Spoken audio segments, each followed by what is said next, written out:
healthy is important for achieving any task in life. The task may be difficult, but by practicing healthy lifestyle habits like eating well, exercising, getting adequate rest, and quitting bad habits such as smoking, you would be well on your way to achieving that important goal. Hi there, I'm Carrie Ann Smith. Welcome to today's edition of Jamaica Magazine. We're so glad you've joined us. On the pages today, we take stock of progress in human development and the priorities to achieving this goal. Then we'll be exploring sports, business, and careers, plus the top news stories of the week, so stay with us.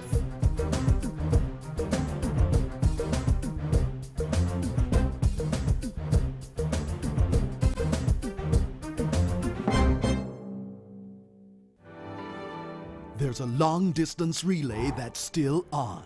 Many have taken it this far, each leg as important as the next, each challenge faced with determination. Now it's your turn to take the baton. People living with HIV and AIDS and those who are vulnerable need your commitment. It stands in the way of a better quality of life for all of us and our self-respect as a region. It stands in the way of victory in the fight to stop the spread of HIV. Reject stigma and discrimination. Get us to zero. Jamaica has fared well in its Human Development Index over the years, and the progress is reflected in the UNDP's latest Human Development Report. It also outlines approaches to sustaining the growth momentum for decent work and better quality of life. Let's find out more.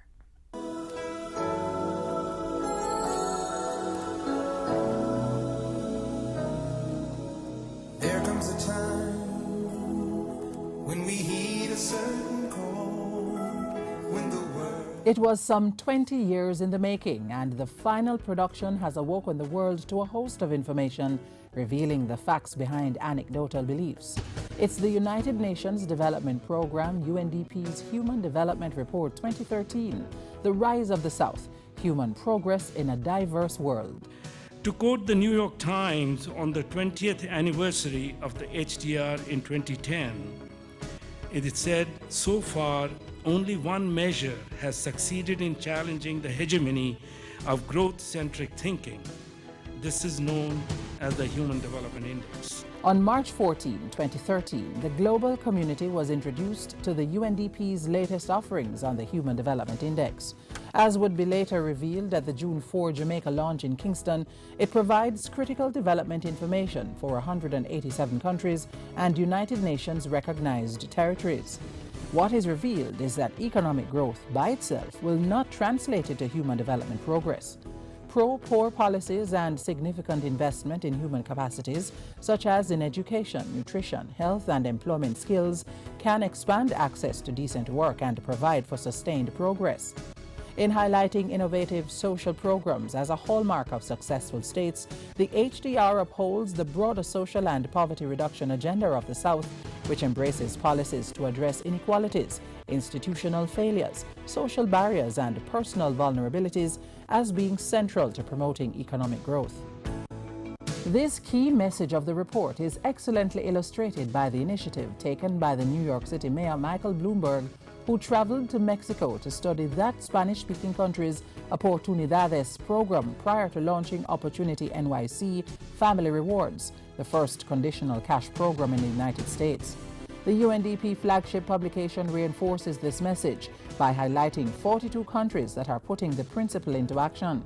These countries represent the rise of the South, so designated for reasons not related to geographical positions. And by all indicators, all countries of the South accelerated their achievements in education, health, and income dimensions over the last decade. Larger countries like Brazil, Thailand, China, India, Indonesia, Mexico, South Africa, and Turkey have made rapid advances. In fact, by 2020, the combined economic output of the emerging markets of China, India, and Brazil is projected to surpass the aggregate production of the United States of America, the United Kingdom, Canada, France, Germany, and Italy. Significant progress has also been achieved by smaller economies, such as Bangladesh, Chile, Ghana, Mauritius, Rwanda, and Tunisia. Jamaica is among those Caribbean countries rising to the challenge of sustainable human development. Jamaica is without a doubt part of the rising South. Between 1980 and 2012, Jamaica's GNI per capita increased by about 43%, Jamaica was ranked 85 out of 187 countries on the Human Development Index HDI for 2012. That represents positive movement in the country's HDI value from 0.612 in 1980 to 0.730 in 2012. It's the result, says the UNDP report, of the Jamaican government's commitment to improving access to health and education while addressing people's financial concerns. But we dare not be satisfied. There is much work to be done. We must continue to build on the advances that we have made and embark on a growth agenda characterized by investments in infrastructure, agriculture, transportation, and other key sectors of the economy. The launch of the 2013 HDR Rise of the South in Jamaica has provided an excellent platform for the Jamaican government to engage with its southern partners. This now presents an opportunity to solicit the commitment and support of Jamaica's southern partners to strengthen national macroeconomic stability. The challenge for Jamaica now is for Jamaica, and we're not just talking about the government of Jamaica, the government with the private sector, to identify what are the opportunities, what are the new things that we can export to these new pools of economic growth. Already the world has seen the benefits of South-South partnerships in areas such as technology transfer, trade, investment and development financing. There is a renewed optimism underscored in the report that the major advancements in the South can be broadened through increased partnerships. I couldn't agree more. If you look at the collaboration that we're talking about, the IBSA, India, Brazil, South Africa, it has led to where we are today. You look at BRICS, which is again Brazil, Russia, India, China, South Africa, is another collaboration that is beginning to bear fruit, particularly for South Africa. The 2013 Human Development Report, The Rise of the South, Human Progress in a Diverse World, a lesson in the power of cooperation, confirmation that dual focus on social and economic concerns is the best bet for sustainable human development. The report is good. I thought it brought out the reality of what is happening, and it was about time.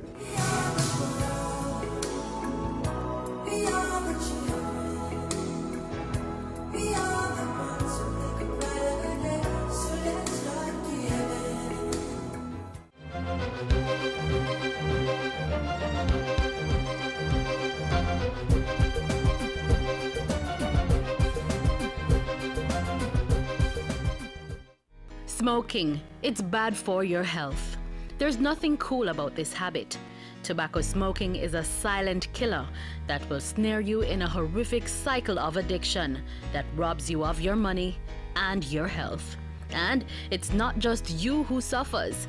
Those around you who inhale the smoke are also at risk, your friends and loved ones. So stop if you've started, or resist before you begin the habit. Stay healthy. Human capital development is an important contributor to economic growth, and the government has made it a priority. Take a look at what's being done to enhance the knowledge base, aptitude, and creativity of Jamaicans. An effective education system, a strong healthcare sector, and a modern, responsive, and efficient public service. The building blocks of government's blueprint for human capital development, strategic priority number 4 for fiscal year 2013-2014.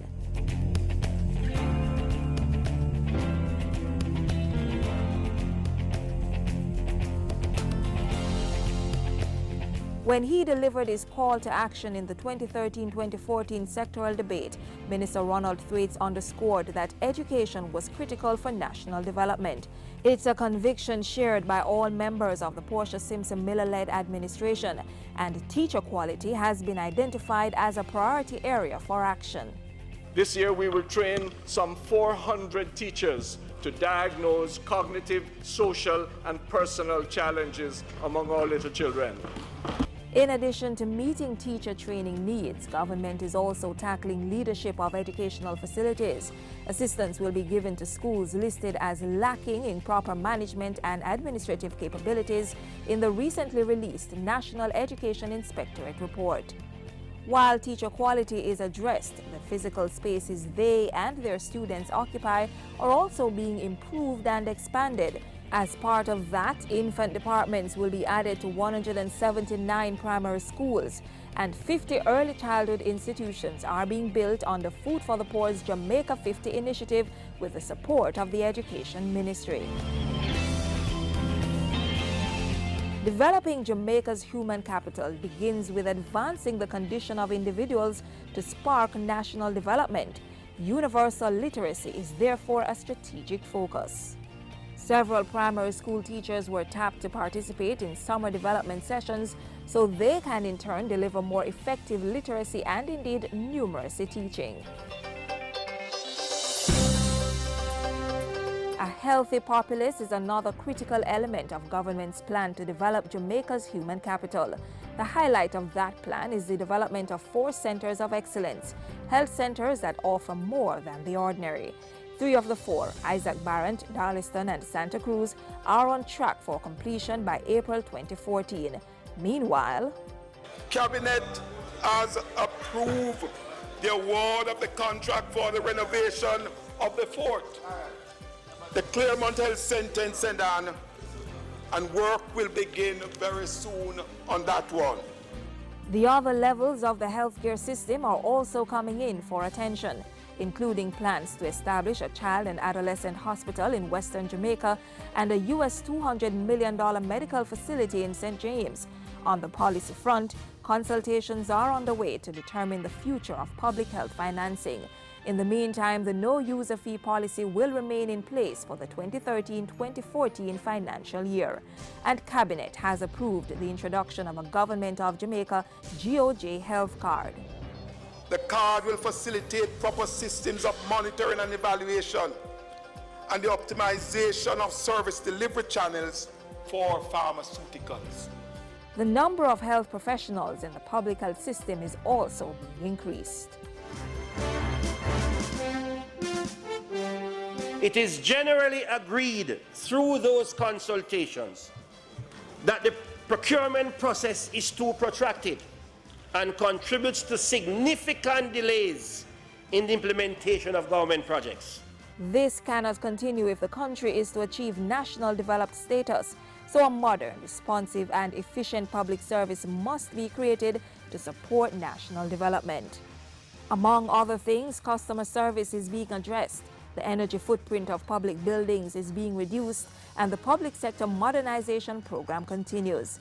And to speed up the pace of development projects, Cabinet has issued drafting instructions for the development of a comprehensive public procurement law and regulations.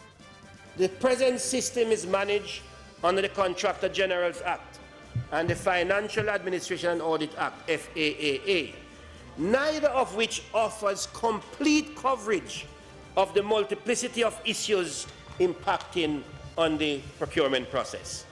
The new act will guide public procurement and bind public institutions to specific standards.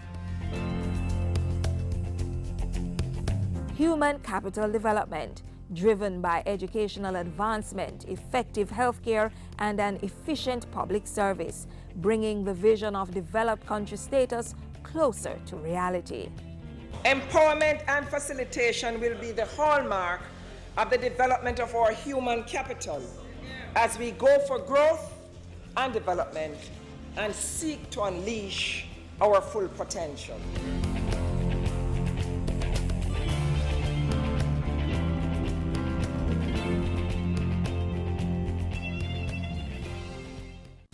Strong families are important to the development of our society. And the National Family Planning Board wants you to be healthy and achieve your goals. Make the right reproductive health choices. Help eradicate poverty, improve maternal health, and reduce child death by avoiding unintended pregnancies. Waiting until you're financially, physically, and emotionally mature to become a mother. And protecting against diseases such as HIV and AIDS. Exercise your right to plan stable families for the future, being mindful that children need nurturing environments for proper growth and development. Consider your health, the timing, spacing, and number of children as you plan. Be empowered. Contact the National Family Planning Board at 5 Sylvan Avenue, Kingston 5, P.O. Box 287. Telephone 968-1627 or visit them online at www.jnfpb.com. Sport is big business globally. Government has been engaging players in the industry to tap into and maximize the benefits for Jamaicans. More on this action plan in the next feature.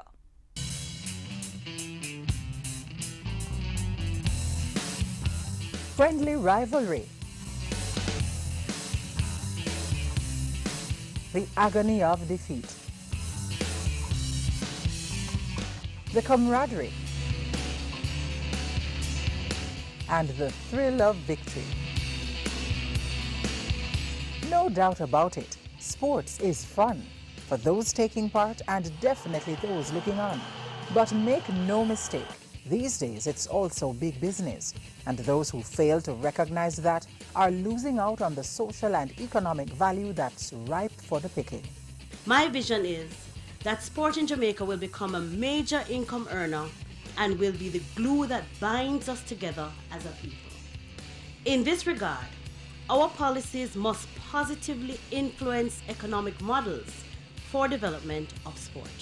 Known for producing some of the world's best athletes, Jamaica stands in a good position to tap into the enormous earning potential, and the possibilities extend beyond the athletes to the business managers, marketing agents, journalists, teachers, coaches, psychologists, just about any and everyone with a hand in the whole process. It's about finding your niche.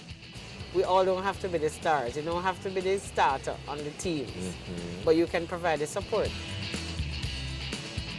The most public beneficiaries of all that sports has to offer are certainly the athletes, the A-list performers who earn big bucks from salaries, prize money, endorsements, and appearance and exhibition fees. Take, for example, the top-paid football player in 2010, David Beckham, who earned $40 million, while his counterpart, Cristiano Ronaldo, raked in $38 million for his prowess on the field. Jamaica's own Usain Bolt's media market value was estimated at over $300 million following his success at the Beijing Olympics in 2008. According to a recent CBS Sports report, the average Major League Baseball player in 2011 earned US $3.3 million for the year. And according to Forbes magazine, on average, the world's top sports teams value in the region of US $1 billion. All of that equals revenue, not just for the individuals or teams, but also the city, state, parish, or country hosting the stars and the sport they play. With an undeniable talent house to pull from, Jamaica is well positioned to reap major income from the exploits of its sporting professionals and programs. But I think the Jamaican sporting industry at this point, because we've been so technically inclined, we're about coaching and preparation of our athletes. But we now have a position where we have the talent, so we need to manage the talent. Government buys into the argument. We are also expanding the possibilities that sport can offer to our country as an income earner. Industrious big companies have no problem offering huge sums for athletes with high popularity, and star athletes increasingly inspire supportive fans and consumers to open their wallets and spend on the brands and products they endorse. Talent, popularity, and good marketing are the main ingredients for making sports a major contributor to any country's economy. Private and state interests have to focus on improved management, greater use of innovation and technology, and creating and linking value chains. And as a safeguard in the business, sports industry players must be well aware of the value of intellectual property and use it well.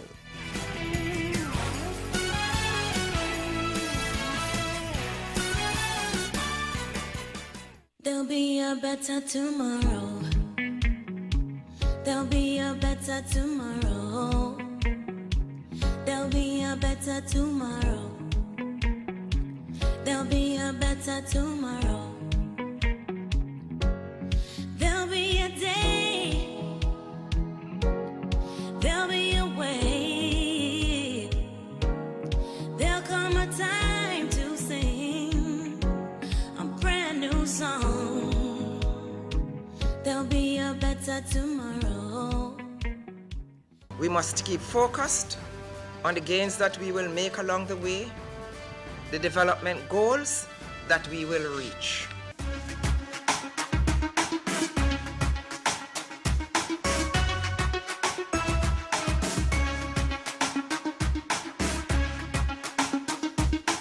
Building on the gains made during Jamaica's Jubilee year, the Portia Simpson Miller-led administration made strategic plans to further enhance the island's development agenda in 2013.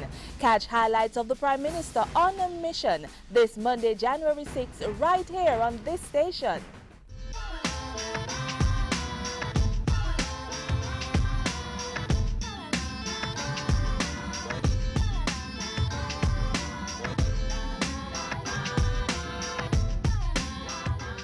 This is the time we reflect, recalibrate, and set out plans for the months ahead. Next, persons outer row tell us what they would want to achieve for 2014. Achieve a new job and doing my CXC, so I'm hoping for my pass to come out by due time and I pass my exam. The new year, I want to pay off all my bills and be healthy. To achieve health and strength and be able to pay my bills. To live a better life and just accept God in my life, you know, on that more in my life, and some more money to spend. Well, I want to achieve a house and then make things better for me and my kids and things. Need some work, money, and all those things to achieve whatever you need to achieve.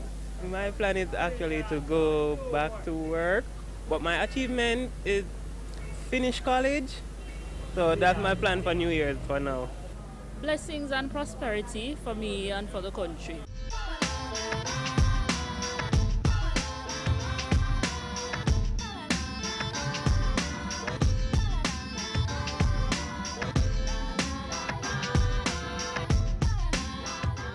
We now recap our top news stories from the week.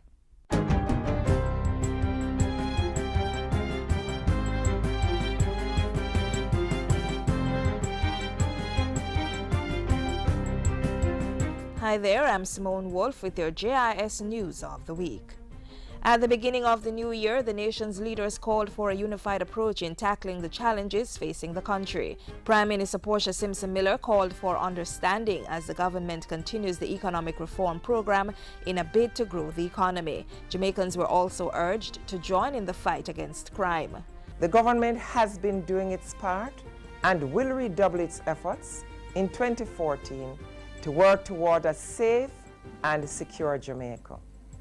We hope to pass what has been dubbed the anti-gang legislation in the first quarter of this calendar year, as well as the important DNA legislation. Governor General Sir Patrick Allen encouraged persons to seize upcoming opportunities. Opportunities to do our part to build peace and security. Opportunities to help restore the values of honesty, forgiveness, good neighborliness, respect for self and for each other. Opportunities to protect our children and help those who are in need. And opposition leader Andrew Holness asked Jamaicans to leverage the opportunities in the creative industries. We have had proud moments in sports, entertainment and culture. We must continue to build on these areas of strength and capitalize on the international brand value of Jamaica as a land of talent.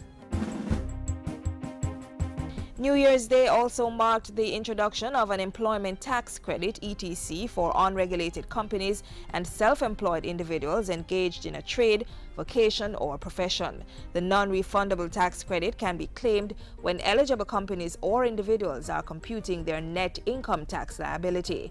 While the amount to be claimed should be equivalent to the total payroll deductions and contributions, it will be restricted to 30% of the tax chargeable on the company's or trader's income. To qualify, persons will have to file and pay their monthly payroll statutory deductions on time. Last Sunday, the tourism industry recorded a landmark achievement as the country officially welcomed 2 million plus stopover visitors for 2013, the first time that number has been seen in any one year. Tourism Minister Dr. Wickham McNeil remarked that the milestone was evidence that Jamaica remained high on the list of consumers worldwide. He asserted that marketing efforts to maintain that standard would continue and noted that just over 1.4 million cruise passengers were also expected to grace the island this year. Still on tourism, the ministry will continue its market diversification program and is to vigorously pursue China as the next region for increased visitor arrivals. The portfolio minister says steps are being taken to improve the process for getting a Jamaican visa, which is the biggest impediment for Chinese nationals wishing to visit the island. You have to go to Beijing to get a visa. And if you live in Shanghai, it is 4 or 6 hours to Beijing. So who is going to fly to Beijing to get a visa to go back to Shanghai to fly to a trip to Jamaica? And we are looking now at the Chinese visa, and we have something in front of cabinet, and we're hoping to put something out in the very near future about that.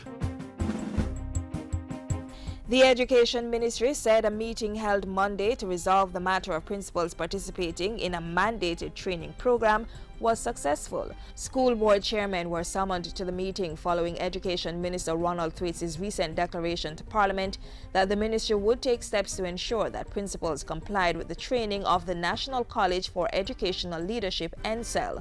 Minister Thwaites had reported that many principals from schools deemed to be underperforming had not been participating.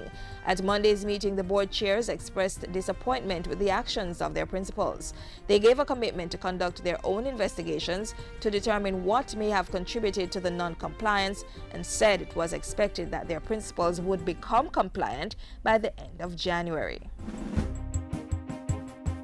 Still on education, the ministry is to launch a pilot project later this month for the revision of the school curriculum for grades 1 through to 9. There is a tremendous economic and pedagogic opportunity for our teachers, for our educators, to write the material for the new curriculum. One that treasures who we are as a people, yes, which reflects our best aspirations for the future and the competencies connected with that. The minister says that 2014 is the year for student achievement, and that as part of those efforts, a new high school will be opened in September. Through the use of technology, teachers from a prominent high school will deliver lectures to the students at the new school. Cabinet recently approved the award of 2 contracts to Senitech Engineering Solutions Limited to construct houses for sugar workers in Trelawney under the Sugar Barracks Relocation Project. Approximately $465.8 million will be spent building 66 studio units, 47 2-bedroom units, and 32 3-bedroom units at Stokes Hall. Another 30 studio units, 26 2-bedroom, and 24 3-bedroom units will be constructed at Hampton Court at a cost of approximately $267 million. And finally, phase 1 of a project to upgrade the Darliston Health Center into a center of excellence has been completed at a cost of $25 million. Community members will be able to access services including pharmacy, dental, diagnostic services, medicine, obstetrics and gynecology, pediatrics, dermatology. The facility was officially reopened to the public on December 20, following extensive work on the roof, walkways, fencing, sanitary facilities, waiting areas, and staff accommodation. And those were some of the stories making news this week. I'm Simone Wolf.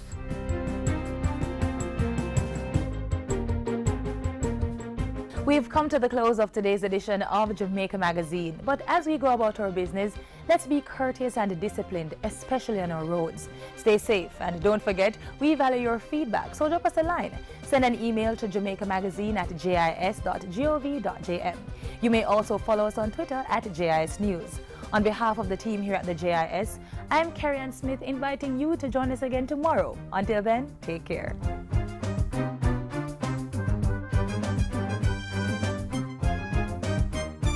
This has been a production of the Jamaica Information Service, the voice of Jamaica.